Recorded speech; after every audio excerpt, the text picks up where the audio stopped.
जगपाट. सर्वप्रथम इथे जमलेल्या माझ्या माता आणि भगिनींना महिला दिनाच्या खूप खूप शुभेच्छा. स्त्रियांना जीवन जगणे खूप कठीण आहे. कोणतीही स्त्री असो तिला प्रत्येक अडचणींना सामोरे जावे लागते. आपल्या भारत देशाला अनेक आदर्श स्त्रिया लाभल्या आहेत.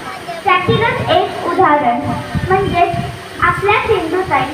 त्यांना आपण अनाथांची आई देखील म्हणतो. सिंधुताईंचा जन्म 14 नोव्हेंबर 1948 रोजी वर्धा जिल्ह्यातील एका गरीब कुटुंबात झाला होता. त्यांचे शिक्षण 4थी पर्यंत झाले होते आणि नंतर खूप कमी वयात त्यांचे लग्न झाले. पण त्यांचे लग्न फार टिकले नाही. त्यांच्यासारख्या आईने सुद्धा त्यांच्या शिखात गेला नाही. सिंधुताई त्यांच्या लहान मुलीला घेऊन रेल्वे स्टेशनवर राहत होत्या व भीक मागून पोट भरत होत्या. काही दिवसांनी त्या स्मशानात सुद्धा राहिल्या आणि अनाथ मुलांची सेवा केली आणि निराधार मुलांना आधार देऊन त्यांच्या आई बनल्या.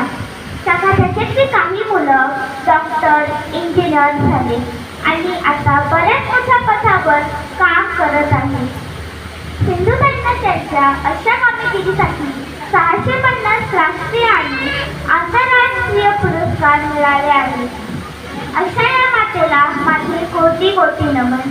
आणि घराची कामं सांभाळून बाहेरची कामं सांभाळून सुद्धा मला सांभाळणाऱ्या माझ्या आईला सुद्धा कोटी कोटी नमन. मुलांमधून चालताना काटे हे टोचतीलच. मुलांमधून चालताना काटे हे टोचतीलच. पण आपण आपले पाय एवढे मजबूत ठेवा की काट्यांनी सांगितलं पाहिजे, आई वेलकम वेलकम वेलकम.